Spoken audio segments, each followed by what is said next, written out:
المنتخب المغربي، Égypte, المنتخب المصري، Algérie,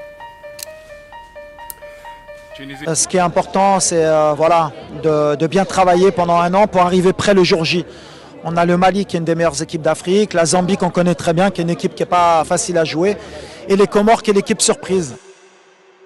اليوم الاخوان تعرفنا على القرعه ديال كاس افريقيا وتعرفنا على الخصوم ديال المنتخب المغربي في الكان. في الحلقه نتاع اليوم غادي نفصلوا مزيان في هذه القرعه ونعرفوا جميع المعطيات قبل ما تبدا في الفيديو. تاكد انك داير هذيك اللايك ومفعل الجرس باش يوصلك كل جديد. يلا نبداو. اول حاجه اللي خاصنا نوضحوا النسخه الحاليه ديال كاس افريقيا كتعتبر وحده من اصعب النسخ وما يمكنش تتوقع شي منتخب ما يقدر يدير والو. وقعتنا القرعه مع هاد المنتخبات مالي، زامبيا ومنتخب جزر القمر، فما خاصناش نستهزئوا بهاد المنتخبات خصوصا في كاس افريقيا. خاص كل ماتش تخدم وتدبر بطريقه اللي هي عقلانيه. نبداو نهضروا على اول ماتش عندنا، غادي يكون هو ماتش افتتاح مع منتخب جزر القمر، غادي تلعب ان شاء الله نهار الاحد.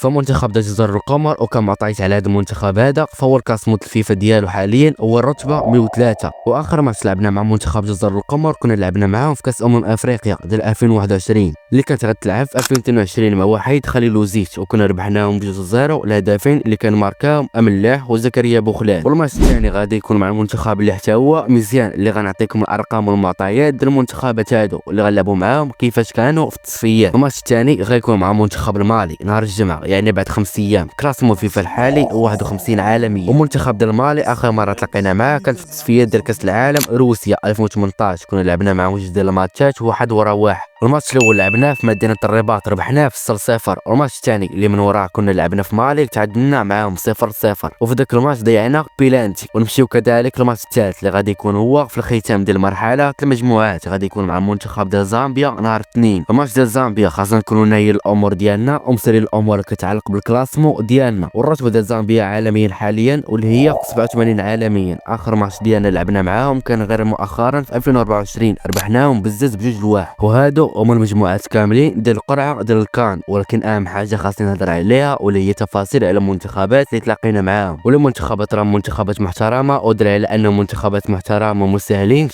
وخاصنا في نفس الساعه الاولى نكونوا فور عليهم ونخليهم ما يتيقوش ونعمروهم باش نسيروا الماتش قبل ما تجرجرك شي فرقه وشي تعادل مفاجئ. فخاصنا ولا بد انه نعرفوا الخصوم ديالنا وكيفاش دايرين ونعرفوهم مزيان ونخدموا عليهم ونوجدوا ليهم انطلاقا من المباريات اللي دوز. نبداو باول منتخب نلعبوا معاه واللي هو جزر القمر. كيف ما كتشاهدوا في المباريات ديالو التصفيات دازوا هما الاولين في الجروب اللي كانت معاهم تونس، وكذلك كانت معاهم غامبيا، وكذلك كانت معاهم منتخب مدغشقر. منتخب جزر القمر ما كسب عدد الاهداف واستقبلت المرمى ديالهم غير 4 ديال الاهداف، ودازوا هما الاولين في الجروب اللي ما كانش ساهل ملي كنهضروا على غامبيا ومدغشقر وتونس. تونس اللي ما كتعيش افضل الاحوال ديالها. وما سالينا من المنتخب الاول ندوزو المنتخب الثاني واللي هو منتخب مالي. المنتخب اللي حتى هو داز هو الاول في المجموعات ديالو، هو داز ب 14 نقطه. واهم نقطه نقدروا نهضروا على منتخب مالي هي انه كان في التصفيه ديال الكان هو اقوى دفاع الى جانب منتخب السنغال. ماركوا 10 الاهداف واستقبلوا فقط 3 المباريات ديالهم. 6 المباريات اللي لعبوا فاستقبلوا فقط هدف واحد في جميع الماتشات اللي كانوا لعبوا. خرجوا ماتشات اللي مزيانين، فملي استقبلوا هدف واحد في 6 الماتشات فهنا كاكدوا انهم عندهم فرقه مخدومه على القوه ديال الدفاع. وندوزو الماتش الثالث واللي غيكون مع المنتخب زامبيا. وحتى زامبيا دازت هي الاولى في المجموعات اللي فيها كوت ديفوار حامله اللقب النسخه الاخيره من الكان. ماركا 7 ديال الاهداف بحال جزر القمر واستقبلوا 4 ديال الاهداف. والثاني من هذه المجموعه هي منتخب ديال كوت ديفوار، بمعنى انهم جزر القمر مالي وزامبيا بثلاثه منتخبات اللي دازوا متصدرين الجروبات ديالهم في التصفيه ديال الكان، بمعنى منتخبات اللي محترمه باش تدوز بهاد النتائج هادو. اذا منتخبات اللي في المستوى ومزيانين. اذا الاخوان هنا كنكونوا هضرنا وشرحنا جميع التفاصيل ديال كاس افريقيا والقرعه ونوع الخصوم ديالنا. هادشي اللي كاين في هاد الحلقه، نتلاقاو في الفيديو القادم ان شاء الله. ما تنساوش الاخوان بالدعم ديالكم، فالدعم ديالكم مهم بزاف. كان معكم حميد، تهلاو في راسكم.